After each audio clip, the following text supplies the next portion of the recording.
राधे राधे, जय श्री कृष्ण। आपका स्वागत है। आज हम सप्तम अध्याय का श्रवण करेंगे। माघ मास की ऐसी महिमा है कि इसमें गंगा जी का नाम लेकर स्नान करने मात्र से ही हमें गंगा स्नान का फल प्राप्त हो जाता है। यह मास बहुत पवित्र, पावन और फलदायी होता है।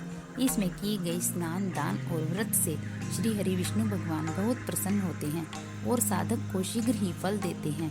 आप पर भगवान श्री हरि की असीम अनुकंपा है, तभी आप इस महात्म्य को सुन रहे हैं। आइए हम प्रभु के श्री चरणों का ध्यान करते हुए पाठ का प्रारंभ करते हैं।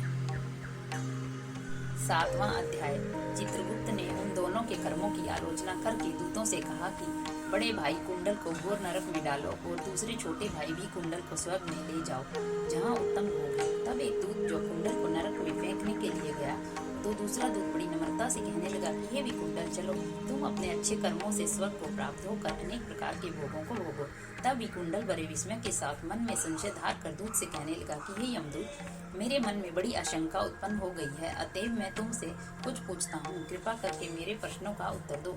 हम दोनों भाई एक ही कुल में उत्पन्न हुए, एक ही जैसे कर्म करते रहे। दोनों भाइयों ने कभी कोई शुभ कार्य नहीं किया, फिर एक को नरक क्यों प्राप्त हुआ? मैं अपने स्वर्ग में आने का कोई कारण नहीं देखता। तब यमदूत कहने लगा कि ये भी कुंडल, माता, पिता, पुत्र, पत्नी, भाई, बहन से सब संबंध जन्म के कारण होते हैं और जन्म कर्म के भोगने के लिए ही प्राप्त होता है। जिस प्रकार एक वृक्ष पर अनेक पक्षियों का आगमन होता है, उसी तरह संसार में पुत्र, माता, भाई, पिता का भी संगम होता है। इनमें से जो जैसे जैसे कर्म करता है, वैसे वैसे ही फल भोगता है। तुम्हारा भाई अपने पाप कर्मों से नरक में गया और तुम अपने पुण्य कर्म के कारण स्वर्ग में जा रहे हो। तब कुंडल ने आश्चर्य से पूछा कि मैंने तो आज जन्म कोई धर्म का कार्य नहीं किया, सदैव पापों में ही लगा रहा, मैं अपने पुण्य के कर्म को नहीं जानता। यदि तुम मेरे पुण्य के कर्म को जानते हो तो कृपा करके बतलाइए।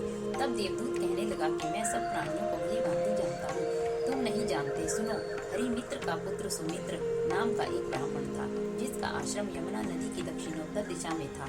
उससे जंगल में ही तुम्हारी मित्रता हो गई और उसके साथ तुमने 2 बार माघ मास में श्री यमुना जी में स्नान किया था। पहली बार स्नान करने से तुम्हारे सब पाप नाश हो गए और दूसरी बार स्नान करने से तुमको स्वर्ग प्राप्त हुआ। सो ही वैश्येश्वर, तुमने 2 बार माघ मास में स्नान किया, इसी के पुण्य के फल से तुमको स्वर्ग प्राप्त हुआ और तुम्हारा भाई नरक को प्राप्त हुआ। दत्तात्रेय जी कहने लगे कि इस प्रकार वह भाई के दुखों से अति दुखित होकर नम्रता पूर्वक मीठे वचनों से दूतों से कहने लगा कि हे दूतों, सज्जन पुरुष के साथ 7 पग चलने से मित्रता हो जाती है और यह कल्याणकारी होती है। मित्र प्रेम की चिंता न करते हुए तुम मुझको इतना बताने की कृपा करो कि कौन से कर्म से मनुष्य यमलोक को प्राप्त नहीं होता, क्योंकि तुम सर्वज्ञ हो। माघ मास में शुभ कर्म करने चाहिए। क्षण भंगुर है जीवन पगले, कर ले प्रभु का ध्यान। क्षण भंगुर है जीवन पगले, कर ले प्रभु का ध्यान। ना जाने कब देह का पंछी कर जाएगा प्रस्थान। ये याद रखें, जीवन का कोई भरोसा नहीं है, इसीलिए ज़्यादा से ज़्यादा नाम का जप करके जन्म मृत्यु के चक्र से मुक्ति पाने का प्रयास करें, क्योंकि कलयुग केवल नाम आधारा।